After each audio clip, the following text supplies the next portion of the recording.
welcome. I am Vaibhav Shah and our today's very first lecture of engineering drawing we'll be learning Introduction to Engineering Drawing, and also we'll be learning what do we mean by engineering drawing and what are its applications in engineering field.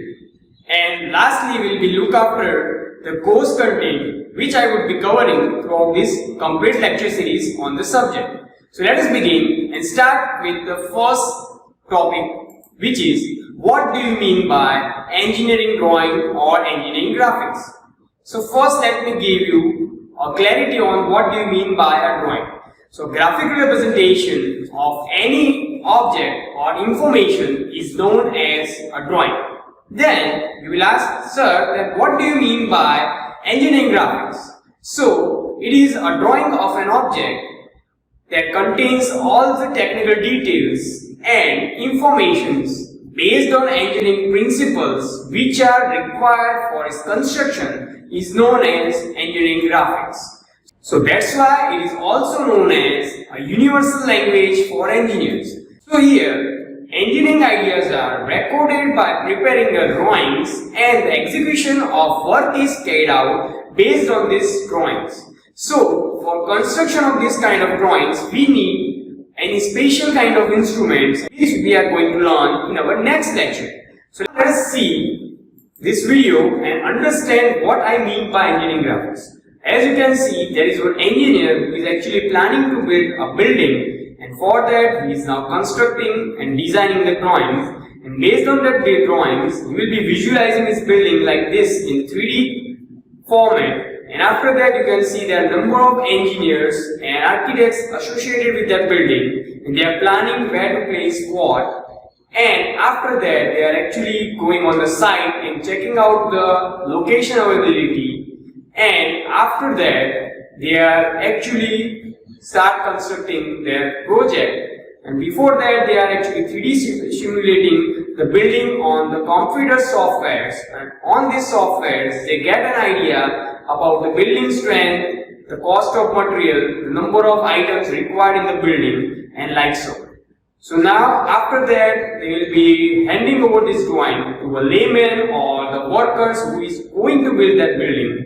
And after that, as you can see, there are a number of persons involved in this activity, but they are not engineers or architects, but they are laymen or workers. And so that this is the language to communicate between either the engineers or the layman or worker, as you can see. So that's why it is the bridge between the workers, or it is a communication medium between the engineers and workers itself. So now let us move to next question, that what do you mean by artistic drawing, and what is the difference between artistic drawing and engineering drawing? So we have already seen artistic drawing in our 1 till 12th standard, in which we are used to draw a drawing based on someone's creativity or the perceptions. So these are nothing but the artistic drawing. So let me give you examples on that. So let us see, if I give someone to draw a nature's drawing, then someone would draw this kind of a drawing, and some other would draw this kind of drawing.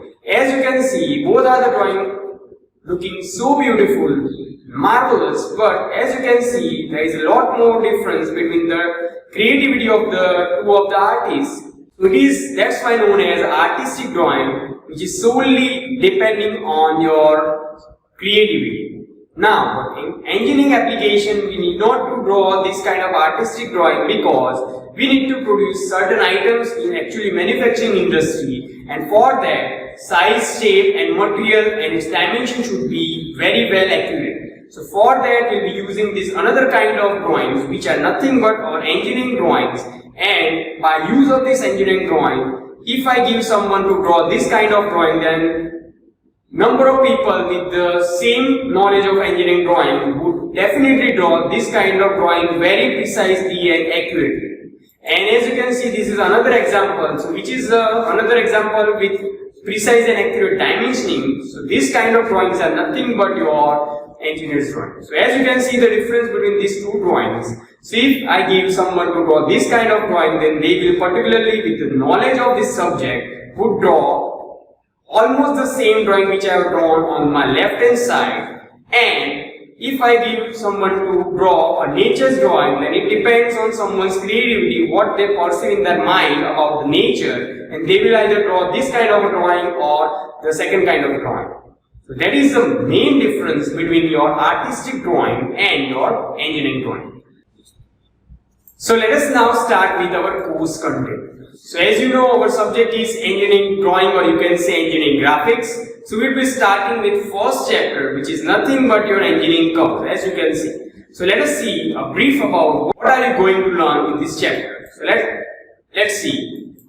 So I have made one short description for you, so you will get a basic glimpse about this chapter. So let us see. So there will be a number of curves you can see. So this is the classification of engineering curves, and there are a number of curves as you can see. So we'll be learning these curves in detail. So let us start with the first curve, which is actually not a curve, but it is derived from a conics, and we'll be learning in the chapter engineering curves what do you mean by conics. Don't worry, just try to take a glimpse of this chapter. So first we'll be drawing this triangle. So we'll be learning this kind of object, which is nothing but a triangle, and there are a number of triangles and there are a number of ways to draw the triangle, which we are going to learn in this subject. After that, we'll be learning the circle. So how to draw a circle, how to divide the circle into number of parts, we'll be learning in this chapter. Now let us move to next curve, which is known as ellipse. So you have already seen the ellipse in your mathematics, as well as you have solved the examples on ellipse. But now in this subject, we'll actually trying to draw ellipse. So this is the shape ellipse, as you can see. So we'll be actually drawing this ellipse, as you can see, by a total of 8 methods, and there are total 8 methods to draw this same ellipse. So we'll be learning in this chapter. After that, let us see next curve, which is known as parabola.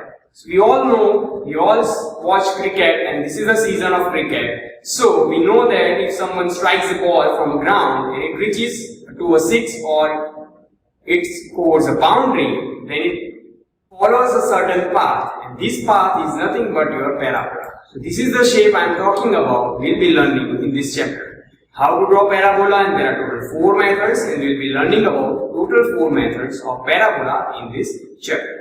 So now let us move ahead to the next curve, which is known as hyperbola. So we also have a total of 5 methods to draw this hyperbola. So let us take the example of hyperbola. So this kind of curve which we are going to generate in this chapter, which is nothing but your hyperbola. Now let us move to the next curve, which is nothing but your cycloid. So let us see what I mean by cycloid. So there will be one circle and there will be one straight line. So if any circle rolls over a straight line without slipping, then if we try to trace a path on any point on circumference of circle like this, then we'll be having one curve that is nothing but your cycloid. So in second, you can see the curve which is here generated. It is nothing but the cycloid. So we'll try to learn how to draw this curve whenever your circle is rolling over a straight line. So now let us move to our next curve, which is known as a epicycloid. So it is a different form of your cycloid, but it is known as epicycloid, in which what happens, you have one circle with a bigger radius or bigger diameter, and there is one another circle with a smaller radius which is rolling over this bigger diameter circle, and throughout on this rolling motion it will generate one curve which is nothing but a epicycloid. So let us see what I mean by epicycloid. So this is the curve which is now generated, is nothing but your epicycloid. So now let us move to our next curve which we are going to learn in this chapter itself, which is your hypocycloid. So whenever a smaller diameter circle now rolls inside a larger diameter circle, and you will be tracing a path of point on your circumference of a circle, then it will generate one curve which is nothing but what? Hypocycloid. So this is the curve which is known as hypocycloid. So now let us move to the next curve, which is a inverted. So let's see its example. So now whenever we have one circular object and we are trying to wind a string over it, or trying to unwind the string over it, and we will try to trace the end point of the string, as you can see, there will be one curve generated which is nothing but inversion of a circle. If we change to a square, pentagon, hexagon, then its name changes to inverted of a square, inverted of a pentagon, inverted of a hexagon, like this. So here in case what we have done is we have just tried to wound around the string around the circle, and we are tracing the end point of the path of your string throughout its motion, and the curve generated is nothing but your inverted. Now let us move ahead and see a next curve, which is nothing but a spiral. So in spiral what happens is, so we have one circle, we have one element or insect here, and it is traveling towards the center of the circle, and while traveling it also rotates about the center of the circle, and when we try to trace the path of that insect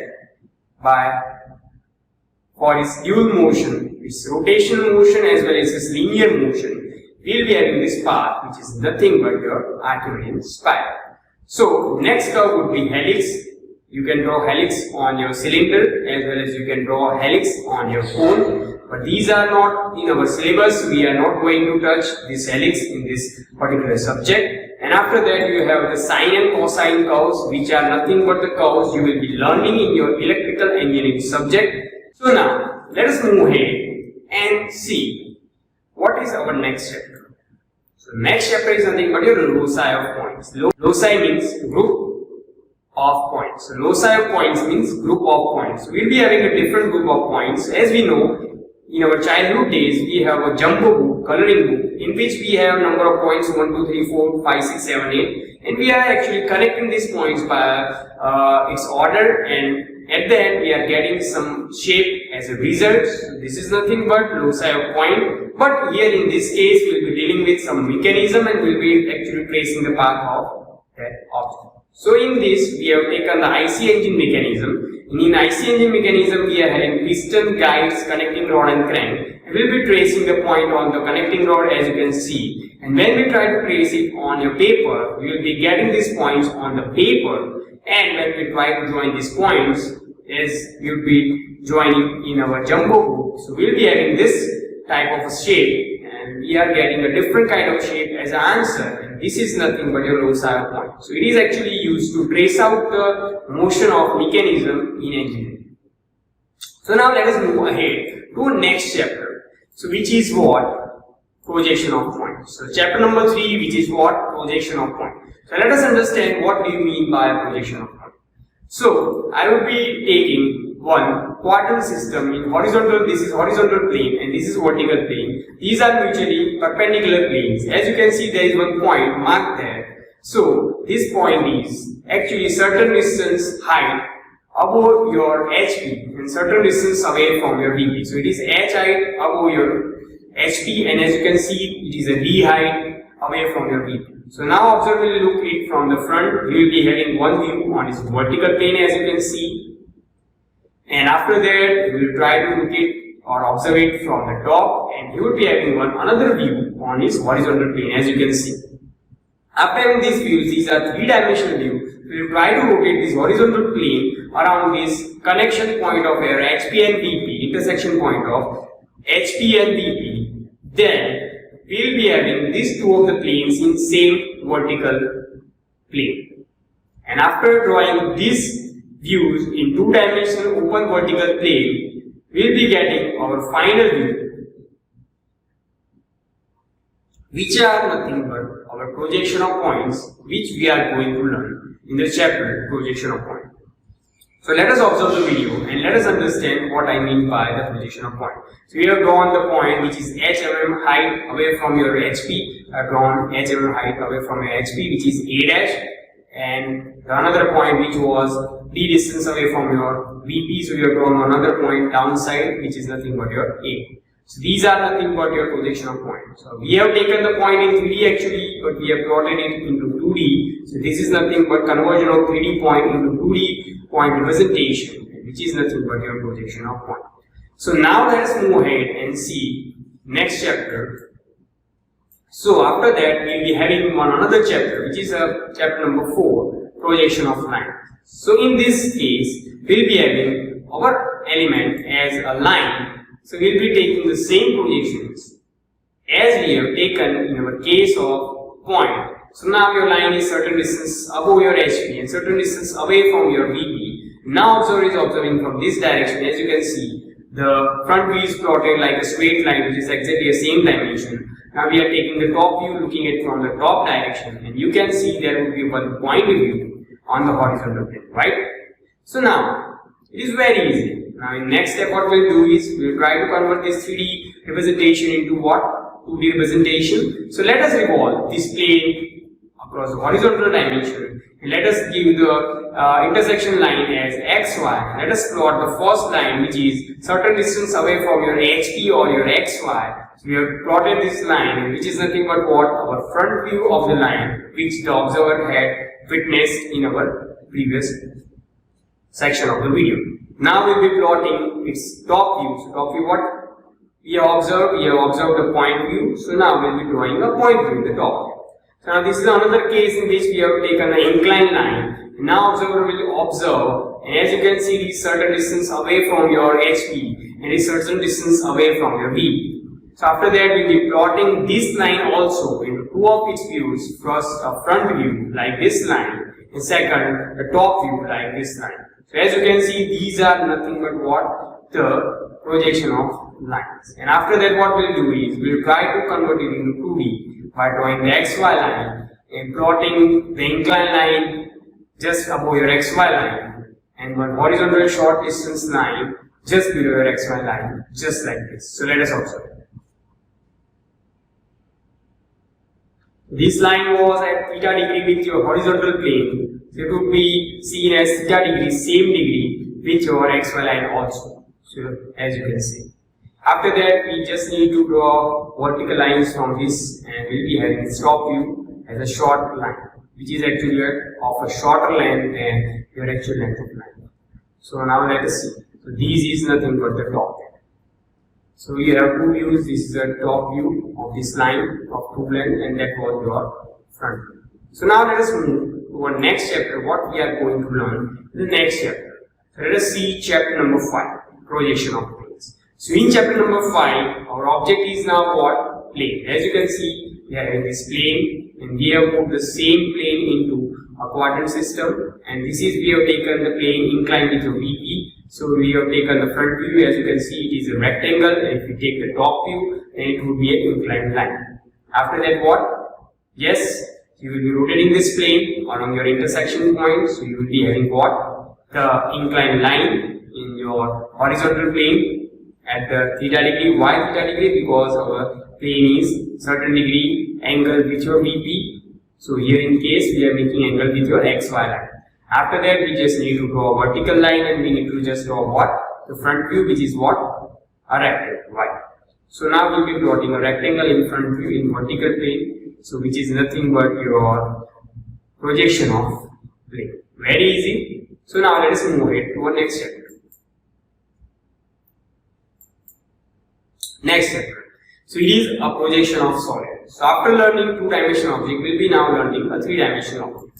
So this is a projection of solid introduction, as you can see. So we have different kinds of solids. So we will be learning this kind of solids: tetrahedron, cube, prism, pyramid. So let us observe what we mean by tetrahedron. So this is your prism, or it is also known as a cube. So these are the different kinds of prisms available to you: triangular, square, pentagon, hexagon. Now this is your pyramid. So pyramid has its apex at the top, as you can see by red dot. It is indicated by red dot. These are the different kinds of pyramids available to us. We will be taking any one of the prism in this case with the 120, 150 as a base length. We will be taking same presentation. So we will be taking its top view from the top direction. We will be taking its front view from front direction. And when we try to use the previous methods, what we have used in our projection of planes, will be having the same answer, and it will give us a projection of solids. Let us observe this by this video. We have drawn this pentagon. After drawing this pentagon, by looking in the top view, we will be plotting from each of the lines, each of the corners of your pentagon with vertical line, and from that vertical line into your vertical plane, we will be actually getting a front view in your vertical plane. So now, if we try to observe the pentagon prism from the front direction, it is nothing but your rectangular shape into your front direction. So this is nothing but a rectangular shape in the front view of that pentagonal prism. So now these are the views which we are going to learn how to draw these views in the chapter Projection of Solids. So now let's move ahead and see the introduction for next chapters. So now we'll start with the chapter number 7. So let us see chapter number 7, section of solids. We have just seen how to draw solids and how to draw the projection of solids. So now we'll be trying to draw the same projection of the solids like this. And after that we'll try to cut this solid by a section plane, as you can see. So this is a section plane. After cutting, what are the answers we are getting in each of the views are nothing but our section of solids. So we'll be having a sectional view in the side view as well as in the front view as well. We can see this parabola shape with hatching. It is nothing but your cut section, and we can also observe here in the top view. You can see there is one cut circle drawn in the top view. So which are the different views in the section of solids. Now let us move ahead and see the next chapter, which is a development of solids. We'll actually try to develop a solid, means we'll try to open up the solid and try to see how to construct actually this solid in the practice. So let us understand, if we try to make one box and we are a manufacturer of box or packing industries and we need to construct this box. So we'll try to open this box and we'll try to see how many rectangles it has. And we try to observe the dimension of each of the rectangle, and then we try to produce this box, and this is nothing but known as a development. Means you are developing a complete surface of any solid. It is nothing but what? Your development of surface. So now observer is observing which we need to prepare. Now after that you need two dimensions. First the dimension of square, as you can see, and second the dimension of rectangle. After having these dimensions, you need to just plot the view what you need to prepare. So I have opened up this total square box, and after that I have calculated total number of rectangles 1, 2, 3, 4 and total number of squares 1 and 2. And after that I need to plot the same layout on my metal sheet, and after getting this metal sheet done, I need to just fold my metal sheet across these marks 1, 2, 3, 4, and what I will get is nothing but my box at the end. So that is it. So in this chapter we will be learning this kind of thing, which is actual practical thing. So when we need to construct our object in reality in manufacturing industry, then we need this kind of a thing. So now let us move ahead and let us see the next chapter. So which is nothing but a very interesting chapter, orthographic projections. So for this chapter actually we are learning all of these previous chapters. So orthographic means we are actually converting this three-dimensional object into two-dimensional understandable views. So in which you can see many times you purchase a new mobile phone, right? And you have seen there are three views drawn over your packet. And these are nothing but what? It's front view, top view and side view. So we are actually plotting across this XY line, front view, top view and side view of this object like this by putting at particular locations.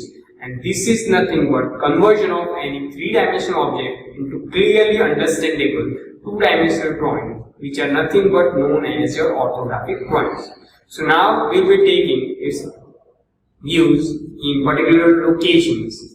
So we have a total of here different views, as you can see. When I am looking from this direction, I will be having this view and I will be putting this view.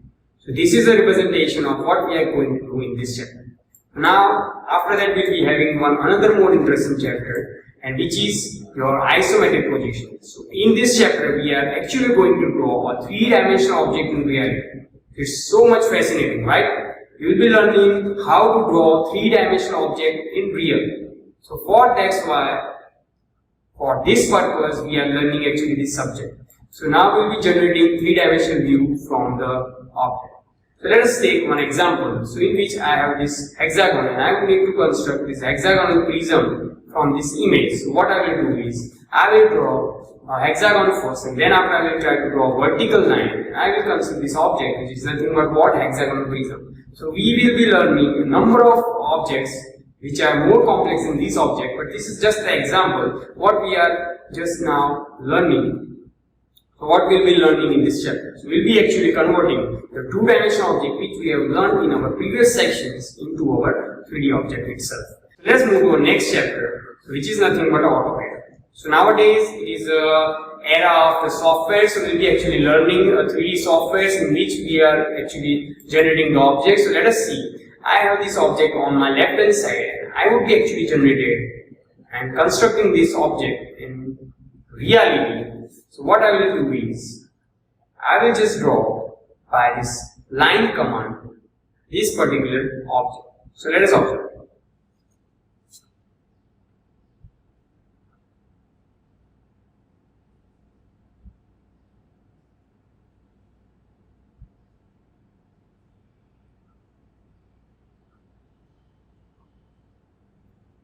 We'll be actually learning this chapter in detail, so don't worry, I will teach you how to draw this object in our subsequent lectures, but this is just understanding purpose that what you will be learning in this chapter. So now, let us move to our next chapter, which is a full and final chapter, which is dimensioning in engineering drawing. So how to give dimensioning in engineering drawing. So let us see what are the dimensions types and how we are going to give the dimensioning in this. So let us understand now dimensioning in drawing. So this is your horizontal dimensioning, this is vertical dimensioning, this is your chain dimensioning, these are your parallel dimensioning, these are your dimension to the circles, these are dimension to your circular arcs, and these are your dimension to angles. There are a number of methods to give dimension to various kind of objects, and that we are going to actually learn throughout in this chapter. So this was the course content overview in which you have seen total 12 chapters which we are covering in this total complete series of engineering graphics. So stay tuned for that.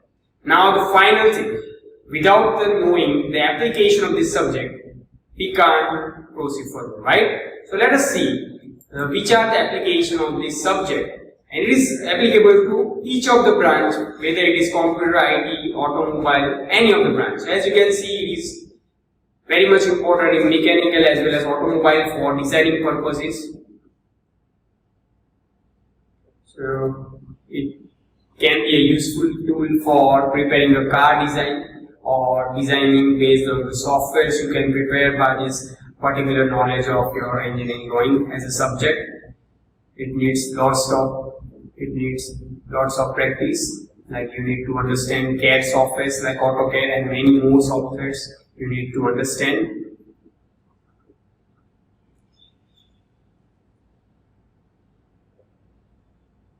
Now as you can see, these are the engineers, these are nothing but your civil engineers or architects or interior designers. So you need a basic knowledge of engineering drawing and some advanced concept of your civil engineering practices to master in construction of buildings or preparing designs and layout of anything you want.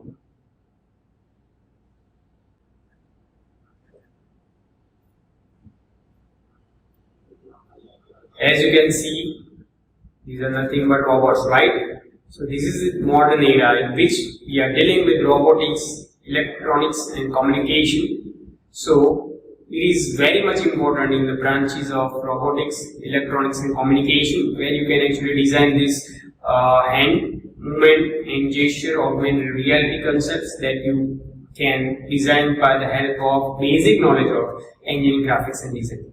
So which we are going to learn in this lecture series.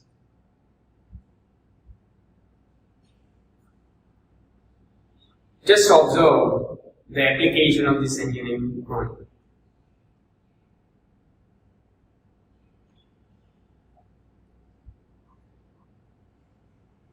So now let us see finally the computer engineering. So in computer engineering you have a networking, you have a 3D interfacing, you need to prepare any security softwares. You can even use it for face recognition or in your video calling softwares as well.